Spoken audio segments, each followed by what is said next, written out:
야곱하면 떠오르는 인상이 어떤가? 이제 야곱 시대요. 어떤가? 흔히 말들 하길 간사한 사람, 도적이라고 말들 한다.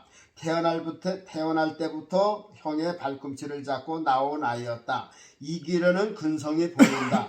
야곱과 에서의 경쟁은 세상에 나온 후부터 계속적으로 이어져 간다. 소년 시절엔 팥죽 한 그릇으로 장자의 명분을 빼앗는다.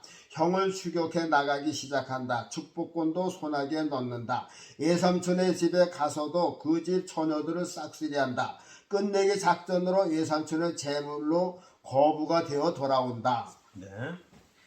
형 에서가 마주온다 하니 잔꾀를 부려 형의 환심을 사려고 뇌물 공세를 편다. 가나안 땅에 도착해서도 형 에서를 에돔 땅으로 가게 한 것을 보면 역시 대단한 인물이다. 아내가 넷이고 아들이 12이고 딸이 하나, 거부 중의 거부가 되어 가나안 사람이 두려워할 정도였다. 야곱은 우리가 볼 때 정말로 교활하고 약삭 빠른 자가 틀림없다. 그런데 성경은 이렇게 말한다. 큰 자가 어린 자를 섬기리라. 하나님은 야곱의 손을 들어주셨다. 야곱과 함께 기실 것을 약속하셨다. 내가 어디를 가든지 너를 도와주리라 하셨다. 이삭 때에는 남의 것을 빼앗는다고 하는 것은 상상도 못할 일이다. 그렇죠. 이삭은 평생 빼앗기만 한 사람이다. 예수님도 주시려고 오신 분이다. 피도 주고 살도 주고 십자가에서 인간에게 원수에게 다 뺏기신 분이다.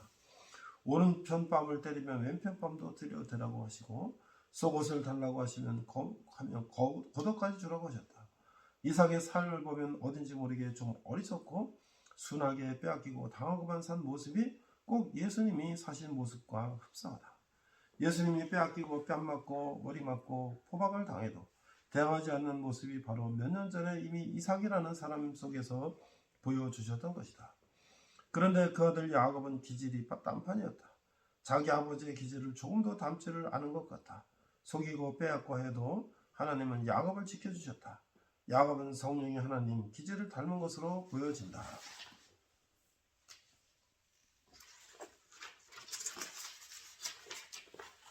아버지 이삭은 외아들이다. 예수님도 독생자로 이 땅에 오신 분이다. 그런데 야곱을 보면 성령의 역사를 보는 것 같다. 무엇인가 끈질길 면이 있다. 축복을 받는 일이라면 속여서라도 환도뼈가 부러져서라도 받는 기질이 있다. 성령은 우리 보고 세상과 타협하지 말고 싸우라 하신다. 영생의 복을 받는 일에는 적극적으로 사생 결단하고 받으라 하신다. 오순절 마가 다락방에서 성령의 역사가 일어난다. 베드로를 비롯해서 120명의 성도들에게 임했다. 야곱은 12아들로 시작하여 이스라엘 나라를 세워가고 성령은 120명으로 시작하여 이 땅에 그리스도의 나라를 이어져 나간다. 그 비슷하잖아요. 그렇죠. 그 야곱의 그 성령의 보는 모습으로 살아갔다.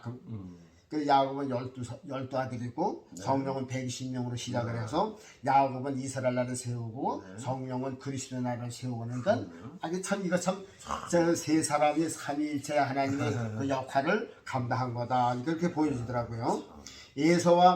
에서와 야곱을 놓고 다시 한번 생각하고 지나가자. 그 당시에 에서가 야곱에게 축복권을 빼앗겼을 때 심정이 어떠했을까? 아버지 이삭에게 예언하는 장면이 나온다. 또 방성 대곡했다고 기록이 되어 있다. 그 후에 에서가 야곱을 죽이려 하여 결국 하란으로 도망한다. 여기까지 놓고 또 생각해보자.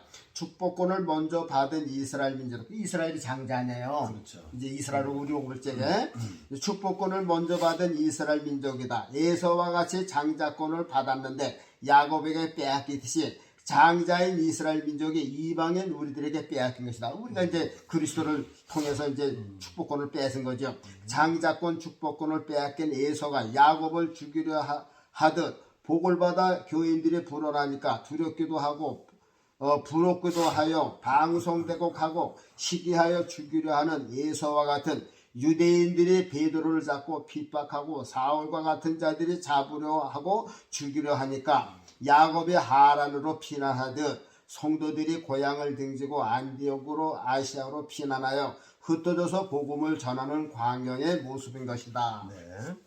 하나님께서 메시아 예수님을 이스라엘 땅으로 보내시고 받으라 하시는 것이다. 장자이기 때문이다. 축복이다.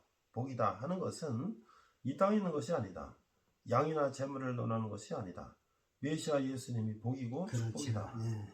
그런데 유대인들은 먼저 받으라고 주신 우선권을 별 볼일 없는 것으로 착각하여 예. 대수롭지 않게 생각하고 선물에 대하여 시큰둥하게 여기고 발길로 차버린 격이 됐다. 예.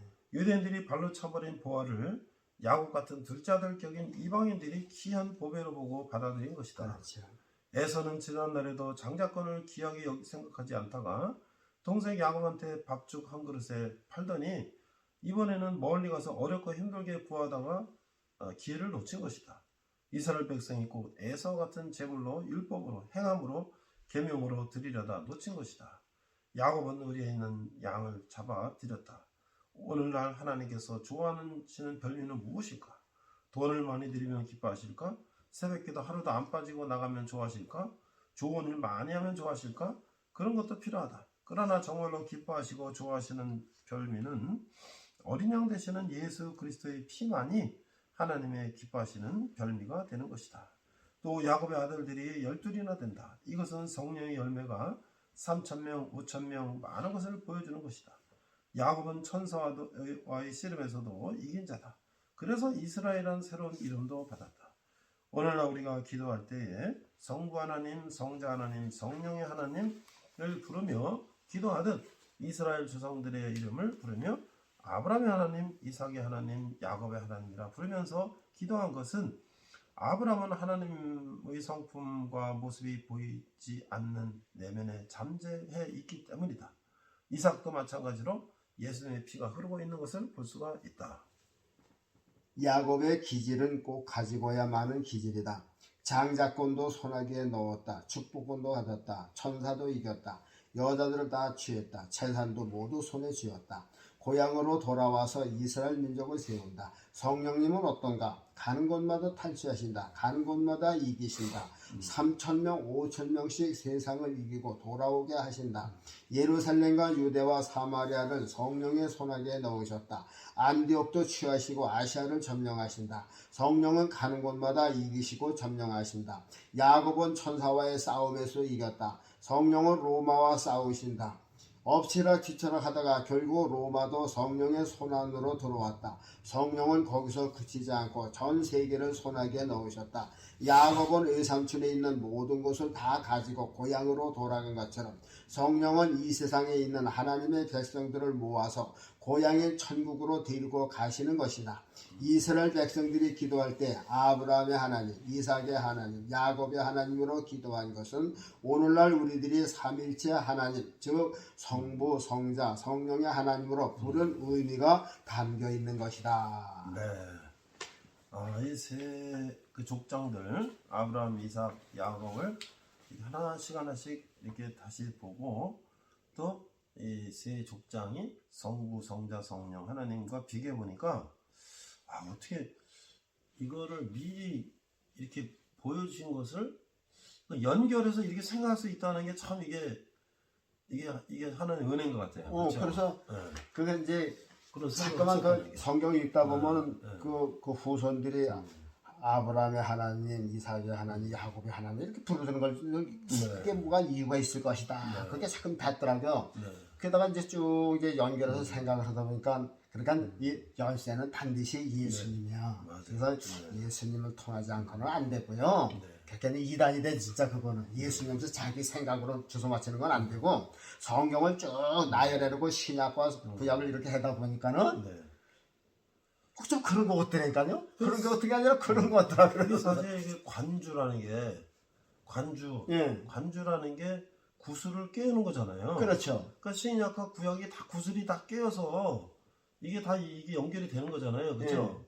그러니까 우리는 그냥 구약은 구약 성경. 그러니까 이제 구슬을 이제 따로따로 놓은 거 이제 실에 끼질 못한 거지. 그러니까 구약은 구약대로 읽고 신약은 신약대로 읽었는데 이걸 다 연결하니까 우리가 이제 구약을 읽으면서 여기서 예수님의 모습을 발견하니까 얼마나 이게 실감이 나요.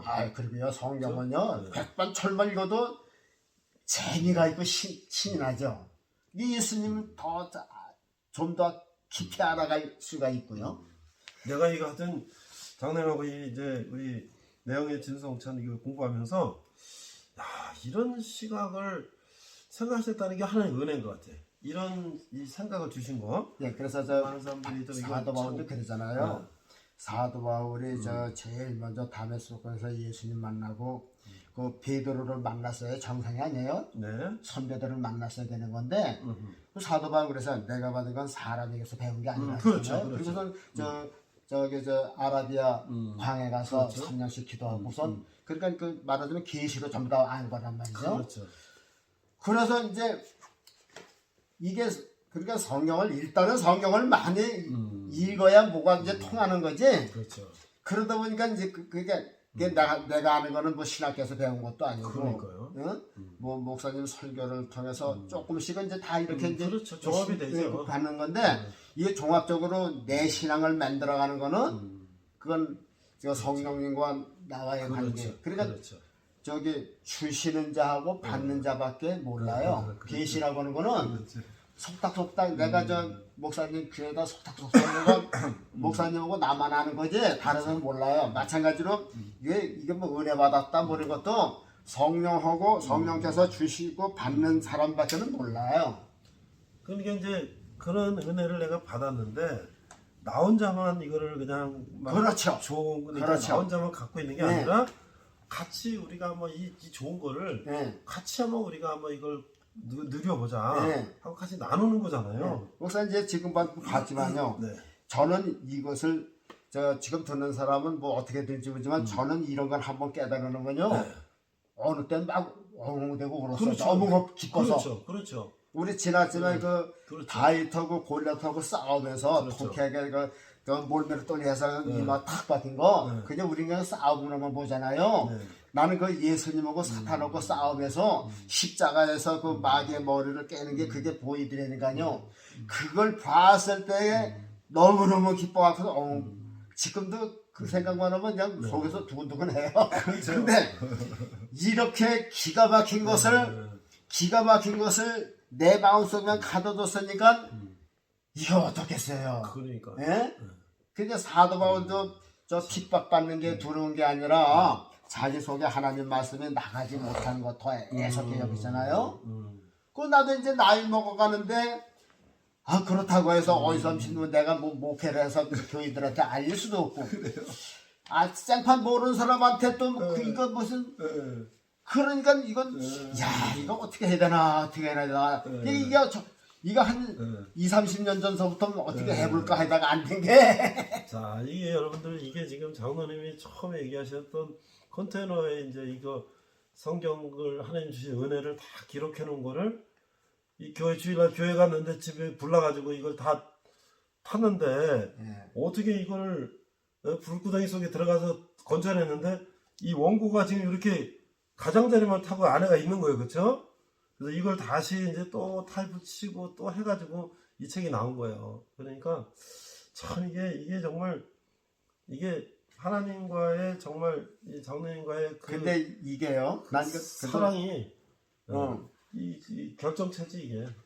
이게 이제 책까지 나왔으니까 네. 이게 이제 필요 없어서 생각하고선 그냥 저 난로에다가 이제 소화시킬 수도 있었는데 왠지 이게 난로 속에 안 들어가더라니까요. 그건 안 되죠. 이거. 그래서 어딘가가 있을 것 같다 하고 찾아보니까 안 보이더라고요.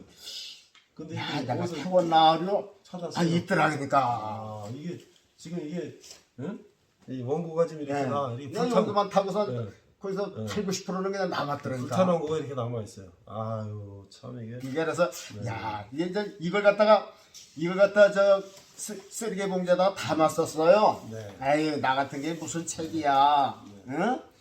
그러고서 쓰레기통에 담았는데 그 쓰레기통에 들어갔고 그 위에 또 다른 물건이 차잖아요. 네. 근데 속에서 그래도 몰라 꺼내봐. 이런 마음이 있어요. 그래서 또 쓰레기 봉지 그냥 그 100리터짜리 큰 거 있잖아요. 그걸 다시 꺼내내가지고서 또 툭툭 털어서 그냥 던져둔 거니까요. 그러니까 저도 이제 그 생각이 나네요. 장인 어른이 이제 암이 걸려가지고 간암이 걸려갖고 이제 예수 안 믿었는데 그래서 제가 이제 처할머니하고 장인 장모 다 전도해갖고 다 이제 예수 믿게 됐는데 마지막에 이제 이 목수를 하셨는데 이 어른이 이제 간암이 걸린 거야. 예. 그래서 이제 교회 우리 거기 시골의 교회 전도해갖고 서가시 있는 교회 전도해서 목사님 다 기도해 주시고 늘 거기서 이제 예배하고 기도하면서 그 신앙 일기를 쓴 거예요. 신앙 일기를.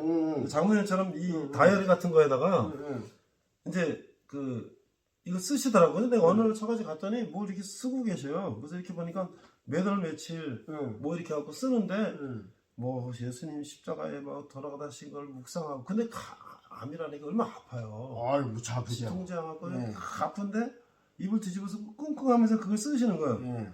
근데 가서 보니까 일기예요. 그래서 아 이거 장인어른 이거를 내가 책을 하나 만들어 드릴 테니까 여기다 날짜를 꼭 쓰고 이걸 계속 잘 쓰시면 내가 이걸 책을 만들어 드리겠습니다.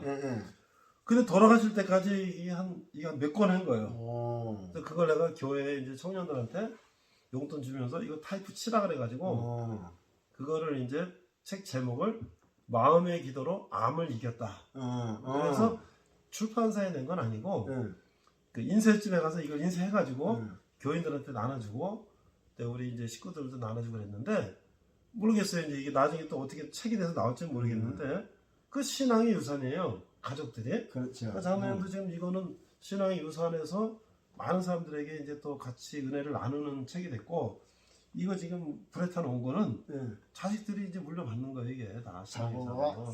저기는 말하자면 저 옛날 물건들 왜 그거 있잖아요. 그거 뭐라 그래? 박물관? 그러니까 이제 저에게는 엄청 귀중한 거죠. 그게 여기 이제 장로님이 이제 돌아가셔도 이제 자식들이 그걸 잘 보관해 갖고 아유 우리 아버지가 이렇게 평생을 이렇게 이거 신앙을 쓰신 건데 하고 그게 이제 유산이 되는 거죠. 아이고. 그래서 요것도 방송에 나가라고 그러시나 봐. 어쩐지 안 해봤어요. 어쩐지 이게 다 이제 쓸모가 없는 거 아니야 여기. 그렇죠. 다 썼으니까. 그래서 딱 이제 소화시킬 만한데도 그래도 왠지 모르게 그렇죠. 놔두고 싶고 그렇더라니까요. 버리지 마시고 잘 보관하셔갖고 또 우리 많은 사람들한테 또 은혜를 나누면 좋겠습니다. 자, 그럼 오늘 50번째 아브라함의 하나님, 이삭의 하나님, 야곱의 하나님 아주 은혜 많이 받았습니다. 마칠까요? 네, 일단 그거. 알겠습니다.